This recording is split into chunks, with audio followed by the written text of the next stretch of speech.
안녕하십니까. 오늘은 금강경 제 네 번째 강의가 시작되겠습니다.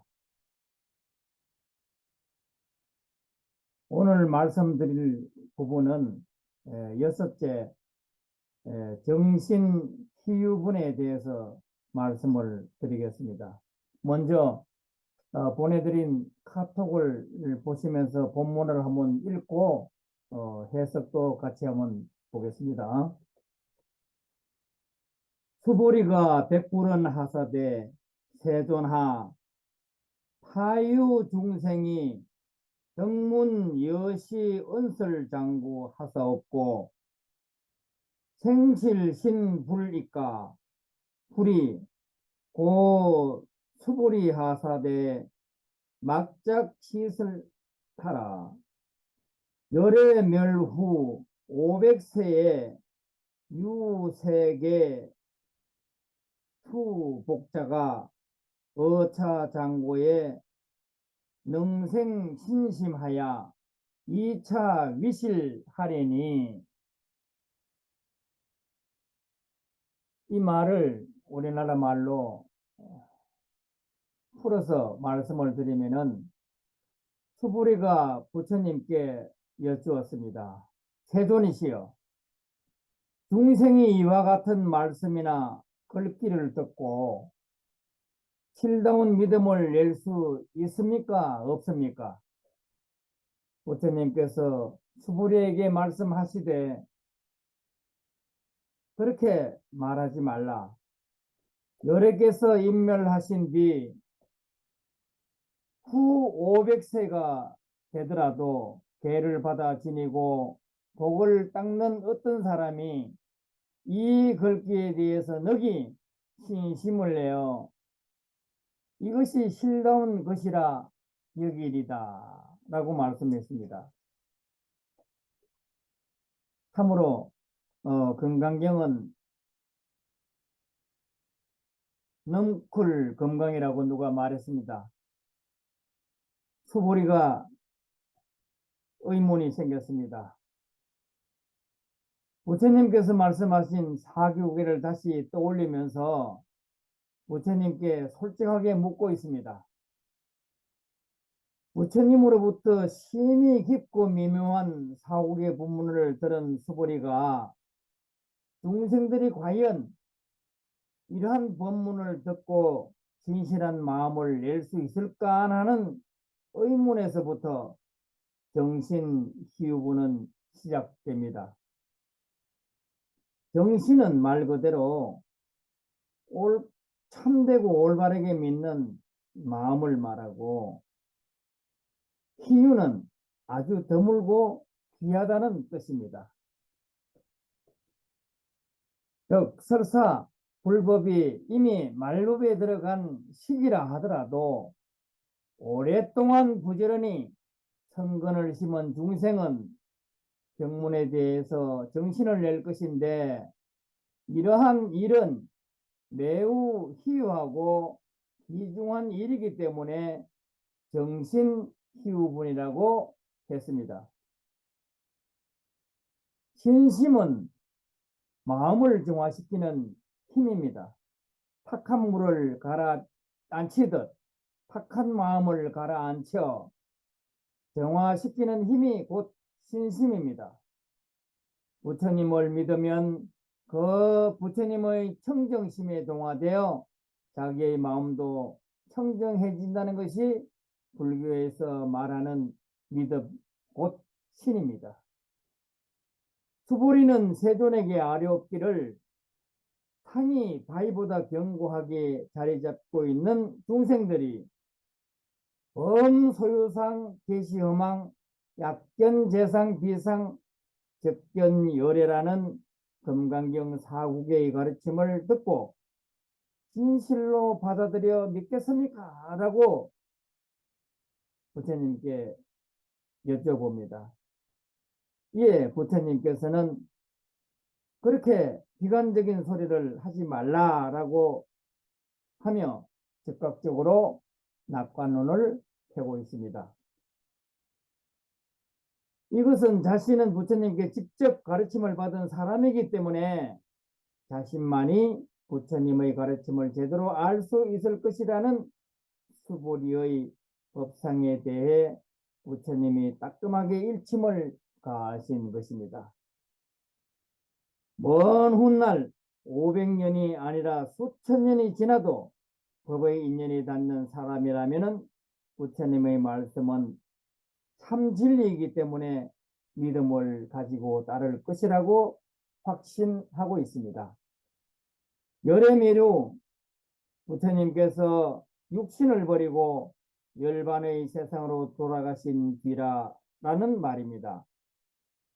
후 500세라는 것은 부처님께서 열반하신 뒤로부터 불법이 세미해지는 과정을 500년씩 5단계로 나누었는데 여기에 후 500세는 마지막 단계 제500세인 2500년 후 지금 시대를 말합니다. 500세에 나누는 5단계를 좀 상세하게 말씀을 드리면은 제1 500세는 해탈 경고로 해탈에만 마음이 굳어져서 자기 구원만 아는 시기입니다. 제2 500세는 선정 경고로서 속세를 떠나 참선에만 연연하는 시기입니다. 제3 500세는 다문 경고로서 수행은 하지 않고 경전이나 교례에만 치우치는 시기를 말합니다. 제4 500세는 탑사 경고로서 탑과 절을 짓고 구복에만 매달리는 시기를 말합니다. 후 제5 500세는 끊임없는 종파 간의 투쟁에 마음이 굳어진 시기로 정했습니다. 여기서 후 500세란 말은 정확한 시기를 가리킨다기보다는 추상적으로 불법이 세미해지는 먼 훗날의 시기로 생각함이 옳을 것입니다. 유지 대수복자에서 유는 어떤 사람이라는 뜻이고 시계는 부처님께서 제정하신 대우를 지키는 것으로 남에게 고통을 주지 않는 것이며 수복은 남에게 이로움을 주는 것입니다. 즉 육바라밀 중 지게바라밀을 강조하고 있는 것입니다. 개는 친구의 삼업으로 짓는 악행을 제어하는 것도 되지만은 악행의 제어에만 머물지 않고 적극적으로 십성계를 행하기도 합니다.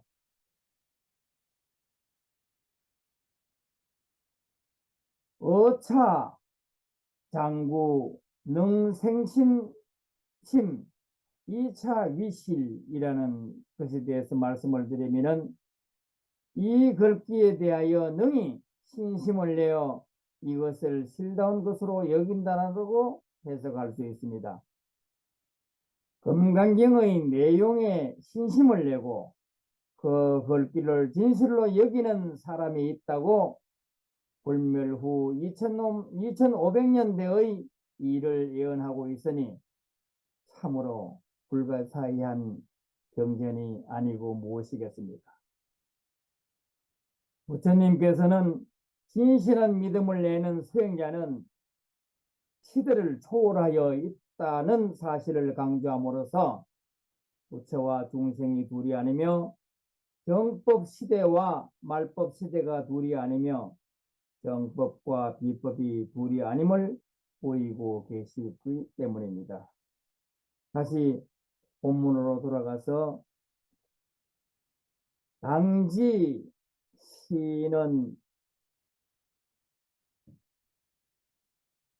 불어 1불, 2불, 3, 4, 5불 2종 성근이라 이어 무량 천만 불 소종제성근하야 문시장구하고 내지 일념 생정신자니 소보리야 열애가 실지 실견하노니 시제중생이 덕여 시무량복덕이니라.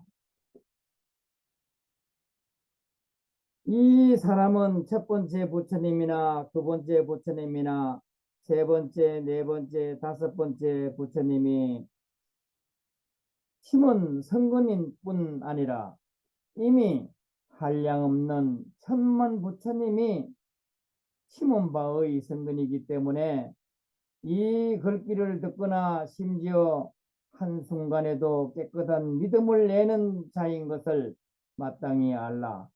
수보리야, 열애는 이 모든 중생들이 이와 같이 한량없는 복덕을 얻을 수 있다는 것을 다 아시느니라 라고 말씀했습니다.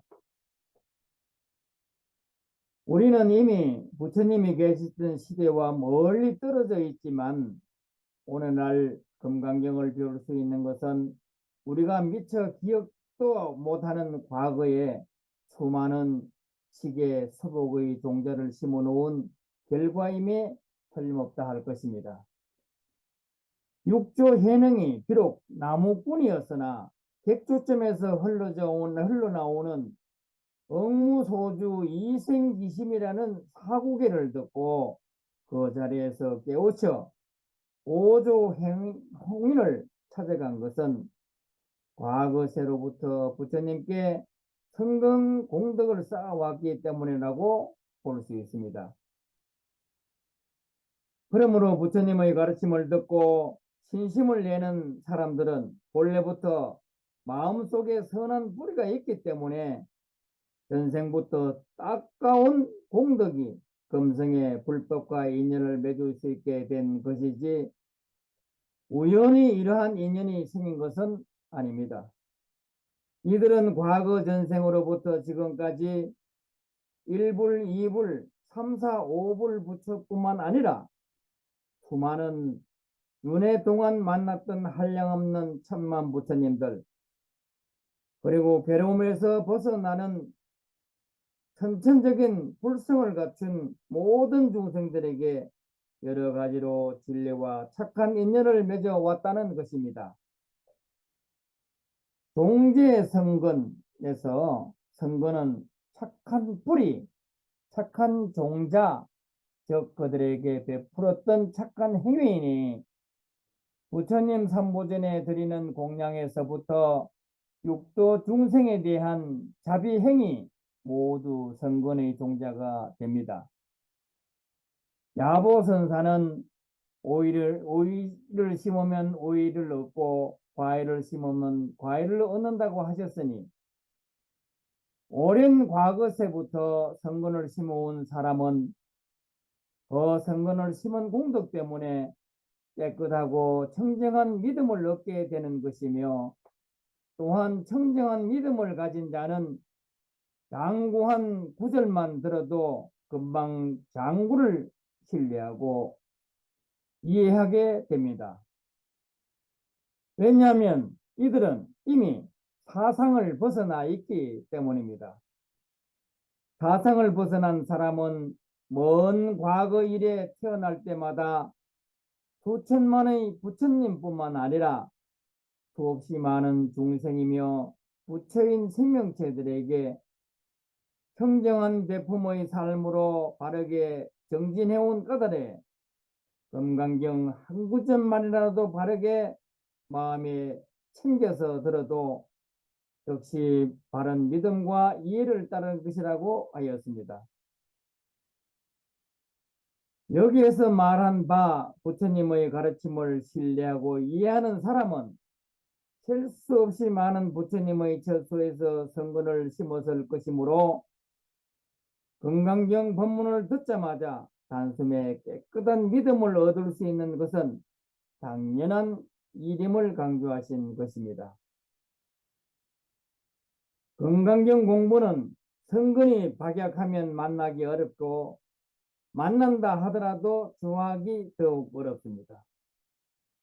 부처님께서 가르침을 펴신 건강경 법문 한 구절이라도 신뢰하고 실체하는 자는 반드시 사상이 개입되지 않는 천진무구한 마음을 갖게 되어 결국 부처의 자리로 나아가게 될 것입니다.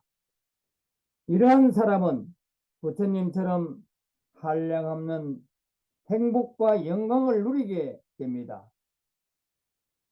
이것은 거짓이 아니고 누구나 다 알고 누구나 다 볼 수 있는 틀림없는 사실이라고 부처님께서 당당하게 말씀하시고 계십니다.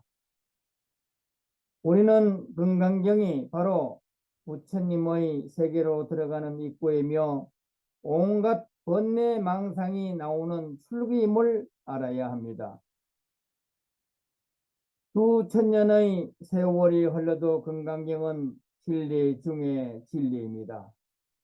한 걸음만 다가서서 창문을 열어도 이미 밝음이 창문 밖에 있음을 알 수 있는 것을 범부들은 단지 창문을 못 찾아 벽을 문이라고 우기고 있으니 참으로 안타까운 일이 아니고 무엇이겠습니까?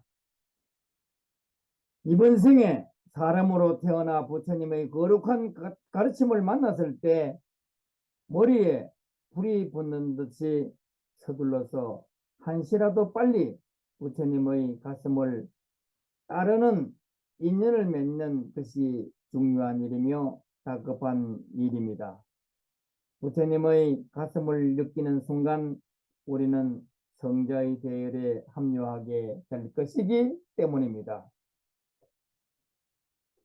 다음 다시 이어서 본문을 읽어보겠습니다. 아이고 시제 중생이 무부아상 인상 중생상 수자상하며 무법상하며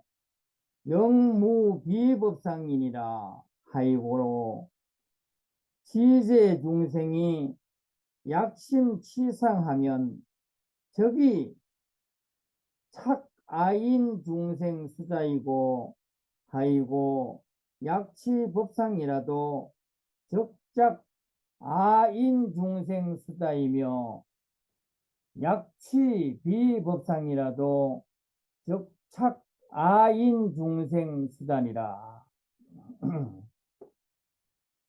이걸 해석하게 되면은 왜냐하면 이 모든 중생들은 아상, 인상, 중생상, 수자상이 다시는 있지 않으며 법상이 없으며 또 비법상에 머물지도 않느니라. 무슨 까닭인가? 이 모든 중생이 만일 마음의 상을 취하면 곧 아상, 인상, 중생상, 수자상에 집착하기 때문이고 만일 법상을 취하여도 곧 아상, 인상, 중생상, 수자상에 집착하기 때문에 만약 비법상에 취하여도 곧 아상, 인상, 중생상, 수자상에 집착하기 때문이다 라고 말하고 있습니다.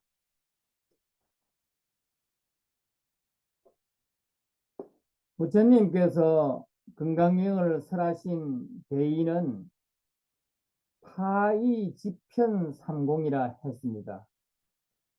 즉 2집은 아집과 법집을 파하고 3공은 아공과 법공과 구공을 나타내게 하려 하심입니다.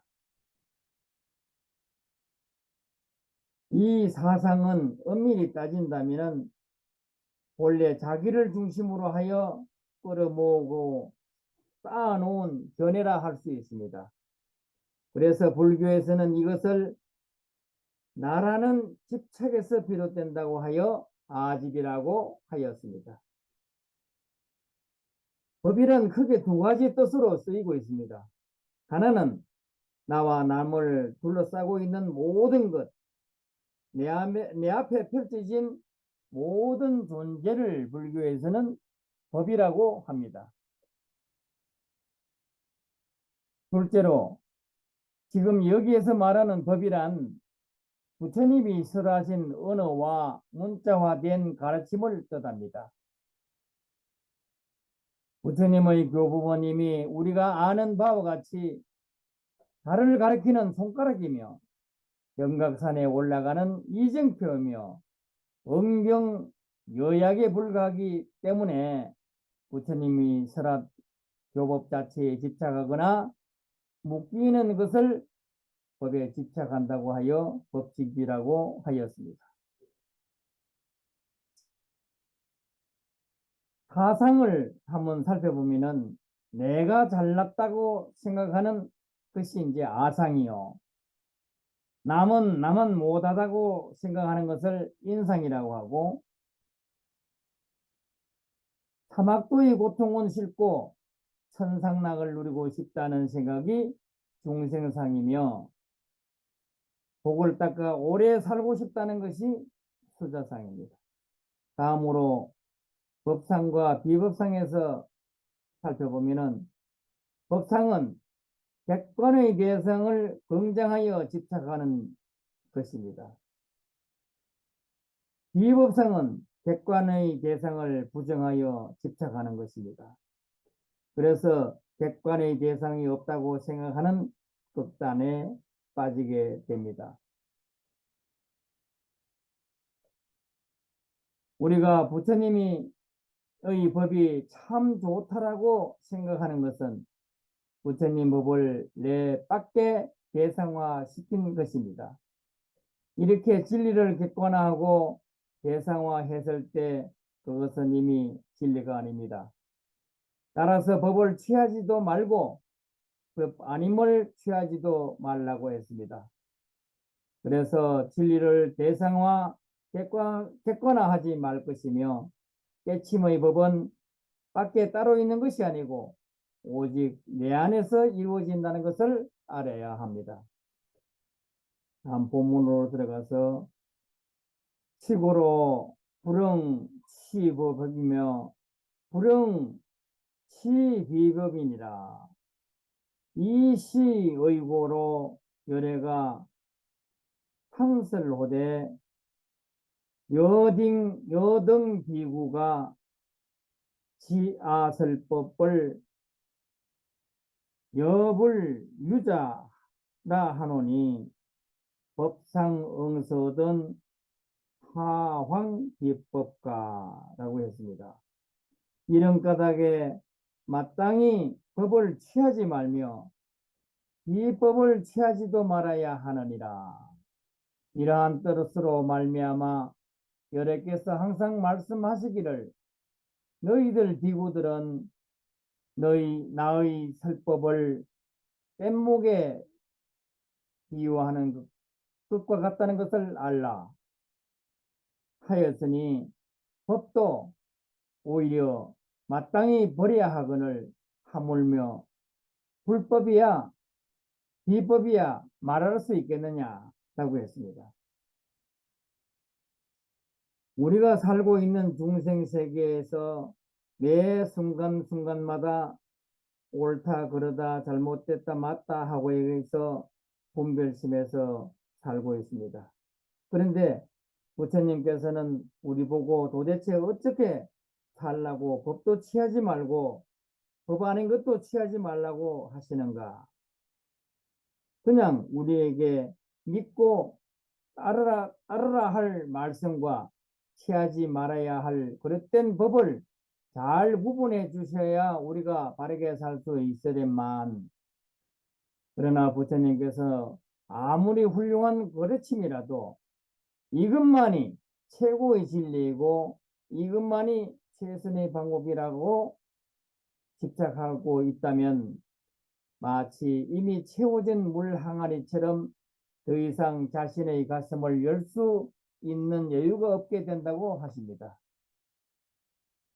우리 마음속에 집착하는 먹구름이 있는 이상 맑은 하늘이 온전히 드러날 수는 없지 않겠습니까?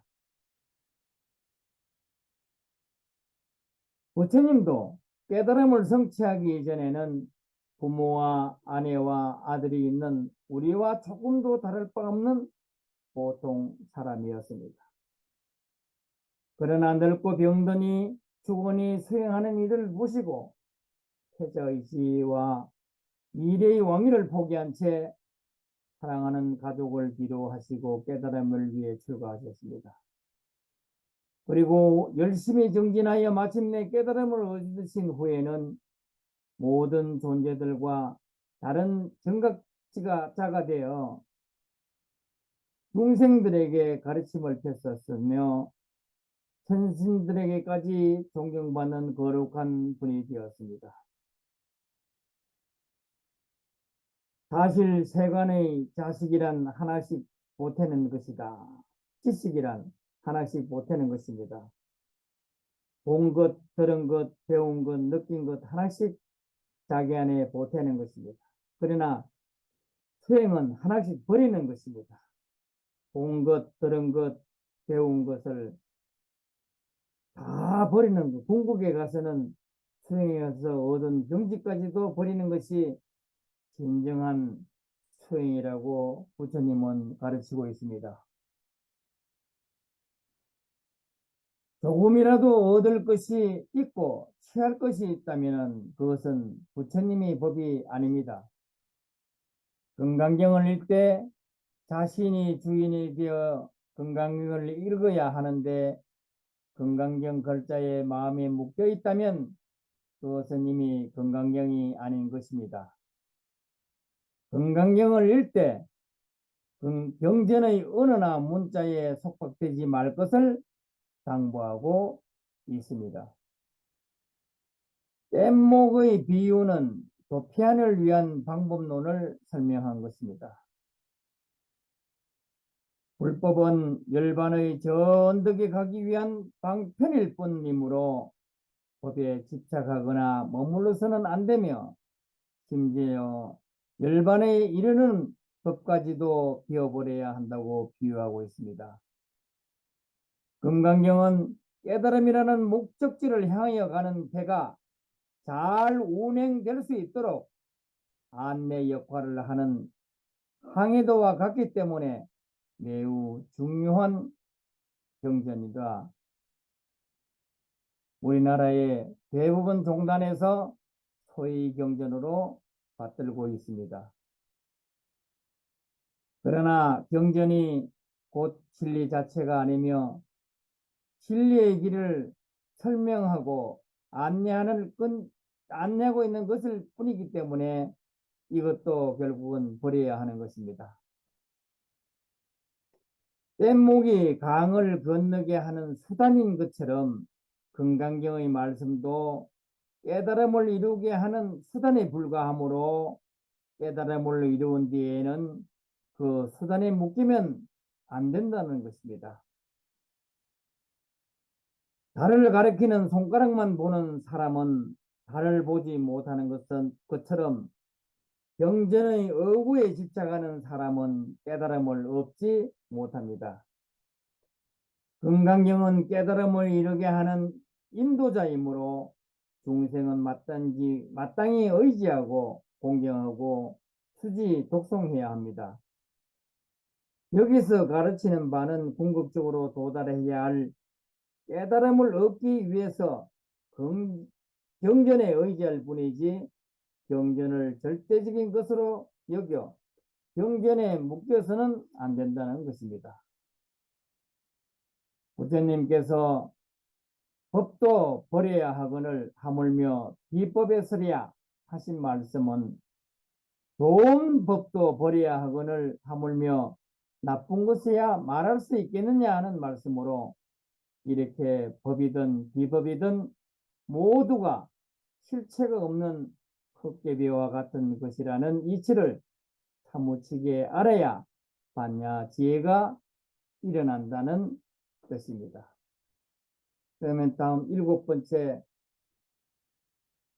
무득 무설분을 하도록 하겠습니다. 본문을 읽어보면은 수불이야 의운하오 열애가 득 안욕따라 삼약삼보리야. 열애가 유소설범이야.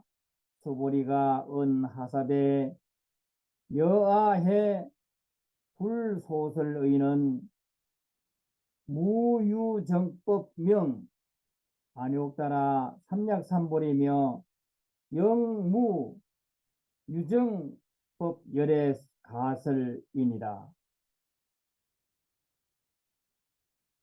소보리야, 너의 생각은 어떠하냐? 열애는 안욕따라 삼약삼보리를 얻었는가? 열애는 설한바의 법이 있는가? 소보리가 아리었습니다. 제가 이해하는 것에 따르면 부처님이 설하신 바의 뜻은 안욕따라 삼약삼보리라 부를 수 있는 확정적으로 정해 있는 법이 없으며 또한 열애가 설한 만한 정해진 법도 없습니다. 라고 했습니다. 여기서 보면은 문자의 얽매이는 도리를 깨닫기 어렵습니다. 문자 속에 감춰진 근본도리를 읽어내야 하는 것이 바로 건강경이라고 할 수 있습니다. 안욕따라 삼약삼보리의 보리, 즉 깨달음은 본래 중생 속에 상주하고 있고 열애 속에도 상주하고 있어 그것을 닦아서 얻어지는 것이 아닐 뿐만 아니라 그렇다고 어떠한 정해진 법도 없어 얻어지는 것이 아니라는 것입니다. 부처의 경계에서 보면 보리는 움직임이 없이 고요히 그대로 상주하고 있을 뿐입니다. 그러므로 열애는 설할 수 있는 정해진 법이 있을 수 없다고 했습니다. 중생 쪽에서 보면은 정해진 법이 있고 설할 수 있는 법이 있을 수 있습니다. 그러나 부처님 쪽에서 보아 나는 안욕따라 삼약삼보리를 누구로부터 얻은 바도 없고 누구에게 설한 바도 없다고 강조하십니다. 부처님께서는 45년간 깨닫지 못한 사람을 위해서 설법하신 내용이 오늘날 8만 대장경으로 전해지고 있음에 누구도 부정할 수 없는 내용들입니다. 부처님의 가르침은 단지 의사가 병세에 따라 그때그때 적어주는 처방적과 같은 것입니다. 환자의 병세가 호전되면 호전되는 대로, 악화되면 악화되는 대로 그에 마땅한 처방전을 주는 것입니다. 이와 같이 부처님이 8만 4천 법문을 제자들에게 이르셨지만 실제로 진리의 본체에는 한마디도 근접할 수 없었던 것입니다. 왜냐하면 자신의 순수한 체험에 의한 깨달음의 경계는 말이나 글로 설명하거나 그럴 수도 없는 출세간의 것이기 때문입니다. 깨달음의 경계는 상대적인 경계가 아니라 출세간적인 것이므로 일반적인 지식으로 보고 듣고 말하는 한계를 벗어나 있습니다. 더군다나 다른 사람의 깨달음을 얻거나 자신의 깨달음을 줄 수 있는 것은 더더욱 아닌 것입니다. 부처님께서는 수부리에게 열애만이 소유하고 있는 절대 불변의 깨달음이 있느냐고 물었습니다. 열애의 설법에도 그렇게 고정된 불법의 법이 있는가 하고 물었습니다. 수보리가 대답합니다. 제가 부처님의 가르침을 이해하는 바에 따르면 이렇게 하며 여러께서는 설할 수 있는 정해진 법이 또한 있는 것이 아니옵니다라고 하는데 예를 들어 맑은 물이 있어서 그 맑은 물에 꿀을 넣으며 꿀물이 되고, 먹을 가라 먹물을 넣게 되면 먹물이 되고, 강에 이르면 강물이 되고, 바다에 이르게 되면은 바다가 되는 것과 같이 어느 일정한 법만 진리라고 한정하거나 설법이라고 규정해 버리면 그 나머지는 진리가 아닌 것이 되어 버립니다. 따라서 무엇이라고 정의할 수 있는 법, 곧 깨달음이긴 역시 정해진 방법이 따로 있는 획일적인 것이 없다는 것입니다. 부처님께서 깨달았다고 하는 것은 하나의 얻을 수 있는 불도가 실제로 있어서가 아니라 어느 사람이 지혜와 복덕이 원만하게 겸비되었을 때 이 사람에게 존칭을 부여하여 부처님이라고 한 것에 불과한 뿐이지, 깨달은 흔적이란 본래 아무것도 없는 것입니다. 흔적 없는 것을 어떻게 이렇다 저렇다라고 말할 수 있겠습니까? 여기서부터 부처님의 세계고 또 여기서부터 부처님의 세계가 아니라고 분명하게 말할 수 있는 법이 없다는 것이 무유정법입니다. 설법 또한 마찬가지여서 중생들이 중생의 근기에 따라 차등을 두어 설하는 대기설법을 하였습니다. 중생의 병에 따라 약을 베푼 것일 뿐 만병통치에 정해진 법이 있어 이것이 진리다라고 한정하거나 규정하지 않았다는 것입니다. 결론적으로 부처님의 가르침은 우리들이 바르게 달을 볼 수 있도록 달을 가리키는 손가락에 불과한 뿐이지 정각산에 올라가는 노정기일 뿐입니다. 하이고 열애소설법은 대불가치며 불가설이며 비법이며 비비법이니 소유자가 하오 일체 현성이 개의무의법으로 이유차별입니다. 왜냐하면 여러께서 설한 바의 법은 모두 취할 수도 없고 말할 수도 없으며 법이 아니며 비법도 아니기 때문입니다. 원인이 무엇인가? 모든 현성이 다 무위법으로 차별을 두었기 때문입니다.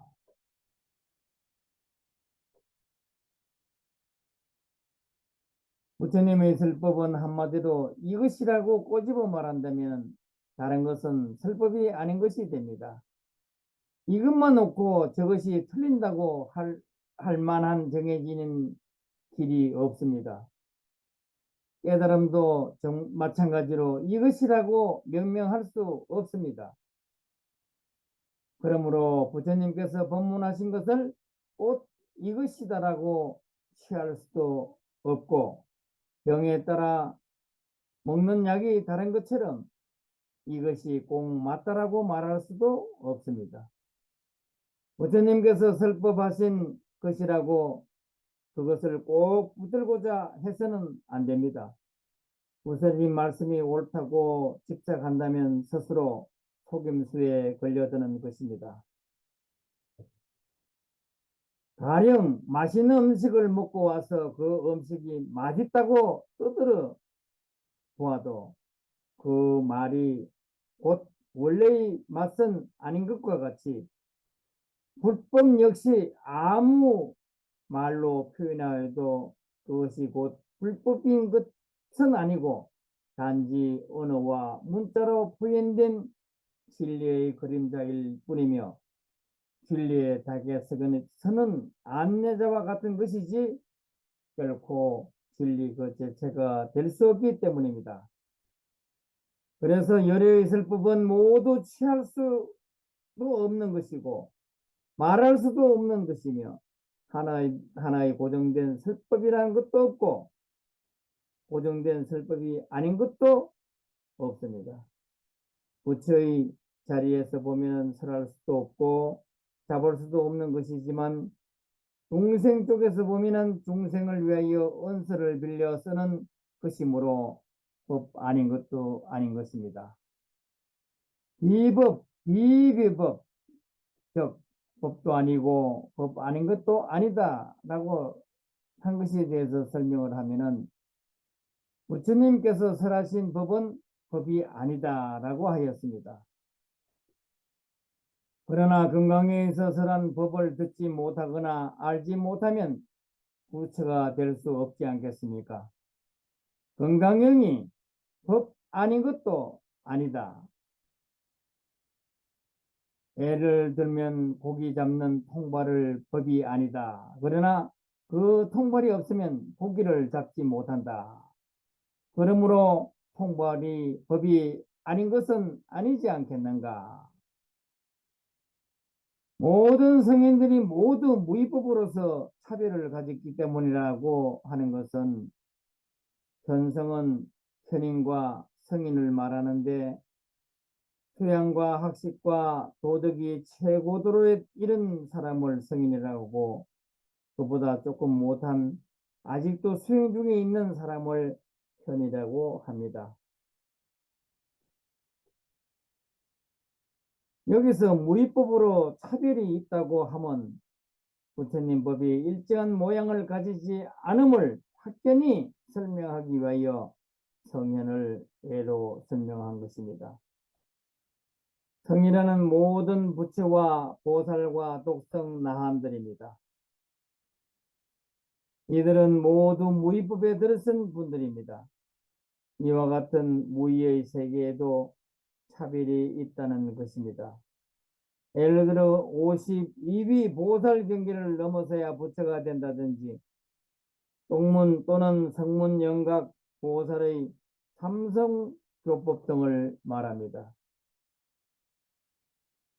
무이란 생멸 인연의 지배를 받지 않고 분별심과 차별심이 없는 인간의 언어가 단절된 절대 진여의 세계입니다. 부처님께서 삼성교법을 펴서 중생의 경지에 따라 교화하였으니 성문서는 고진멸도의 사제 법선을 타고 타바고해를 넘어 열반 피안에 이르고 영각서는 무명, 행, 식, 명색 등 12인연 법선을 타고 타바고해를 넘어 열반 피안에 이르며 보살성은 육바라밀 법선을 타고 열반 피안에 이르게 됩니다. 보살 수행의 52계위 즉 십신, 십주, 십행, 십해양, 십지, 능각, 묘각을 지나 불에 이르게 됩니다. 무위법에서도 차별은 있는 것입니다. 이러한 차별은 우리 중생들의 차별심과 분명히 다르다고 봅니다. 부처님 법이 일정한 모양을 갖고 있지 않음을 확인하는 설명입니다. 여러 갈래의 냇물이 흘러 바다에 들어가면 한 가지의 맛이 되고 잡철이 용광로를 거쳐 순칠이 되듯이 결국 모두가 얻을 수도 처단할 수도 없는 깨달음에 이르게 됩니다. 결론적으로 재롱을 통하여 보는 하늘은 재롱 없이 보는 하늘과 같은 하늘이지만 전체를 보는 것과는 다르듯이 내가 보고 생각하는 나만의 인식 체계 속에서 일체법을 보는 것은 모순이 있을 수 있습니다. 자신의 인식하는 것이 한정적이고 잘못되었다는 것, 이것을 안다는 것이 곧 깨달음이라고 할 수 있습니다. 이상으로 4강을 모두 마치도록 하겠습니다. 여러분 수고하셨습니다. 성불하십시오.